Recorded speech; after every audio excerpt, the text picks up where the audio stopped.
दखरानि बिबानगिरि आरो जिल्लानि बिबानगिरि बै बिबानगिरिफोरखौ जोङो आरो गोख्रोंसिन खामानि मावलांनो हानायनि मोनसे थांखिजों जोङो मावथि फारिया मोनसे जथुम जोङो लादोंमोन वार्कार्स वर्कशप आरो बे वार्कार्स वर्कशप लानायनि गुबै थांखियानो जाबाय जे दुलाराय बर' फरायसा आफादा बे जाबाय माहारियारि मोनसे आफाद आरो बे माहारियारि दुलाराय बर' फरायसा आफादा बड'फा उपेन्द्र ब्रह्मनि जे मोनसे गेरेमसा हारि दानायनि जे मोनसे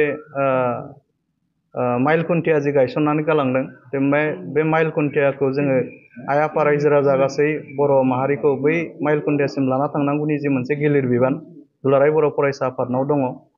दा दुलाराय बर' फरायसा आफादा बे जोंनि गिलिर बिबानखौ मावफुंनो थाखाय गोबां मिशन आरो भिजन जोंहा दङ।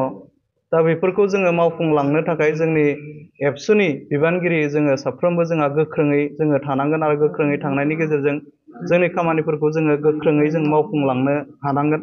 दा ओंखायनो जिल्लानि सिङाव थानाय साफ्रोमबो एबसुनि बिबानगिरिफोरखौ जोङो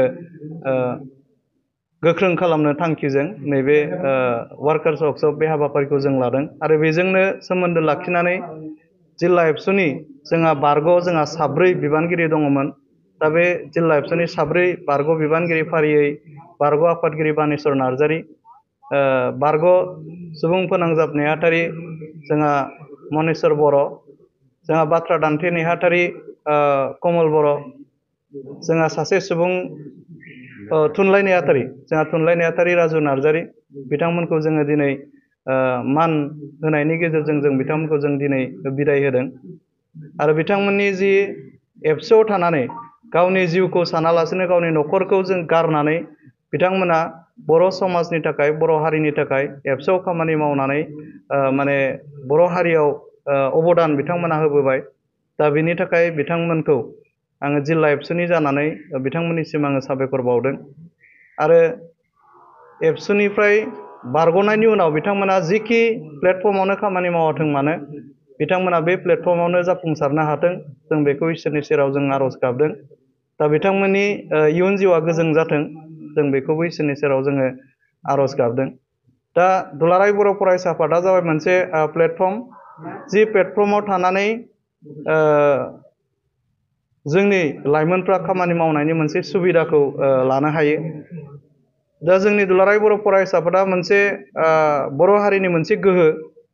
बर' हारियाव जोङो दिनै नुदों दुलाराय बर' फरायसा आफादा मोनफ्रोमबो जाबोनाय माखासे एकर्ड दा बे एकर्डनि मोनफ्रोमबो जि माने संग्रामफोर जों गोबां रोखोमनि संग्राम खालामदों। दा बै संग्राम खालामनायाव एबसुआनो स्टिरिं हमनानै जोंनि आइ आफा रायजो राजाखौ दिनैसिम लाबोदों।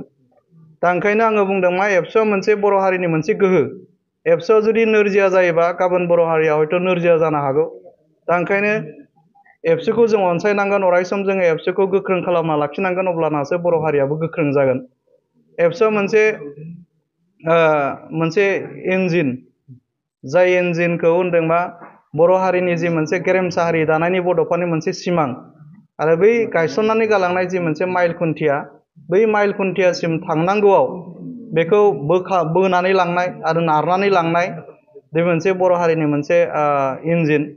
दा ओंखायनो दुलाराय बर' फरायसा आफादा जोंनि बर' हारियाव अरायसम गोख्रों जानानै थानांगोन आरो बर' हारिया गोख्रों जानानै थायोबानो माने दुलाराय बर' फरायसा आफादा गोख्रों जानानै थायोबानो बे बर' हारियाबो गोख्रों जागोन।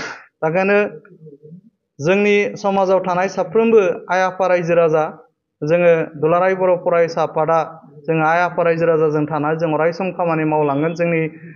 जोंनि माखासे हाबाफारिफोर, जोंनि माखासे मावथांखिफोर जोंहा मावफुंनांगौ दङ आरो अरायसम जोङो समाजनि आरो बर' हारिनि सार्थआवनो दुलाराय बर' फरायसा आफादा जों खामानि मावगोन। जेब्लासिम बर' हारिया गेरेमसा हारि जाफुङा, बर' हारिनि जि थांखिफोर बेयो जेब्लासिम मोगथां महर मोना, अब्लासिम जोङो सासे एबसुनि बिबानगिरि हिसाबै जों अरायसम खामानि मावगोन। एबसुनि साफ्रोमबो बिबानगिरिफ्राबो बे मोनसे थांखिसिम सौहैनो थाखाय अरायसम खामानि मावलांगोन।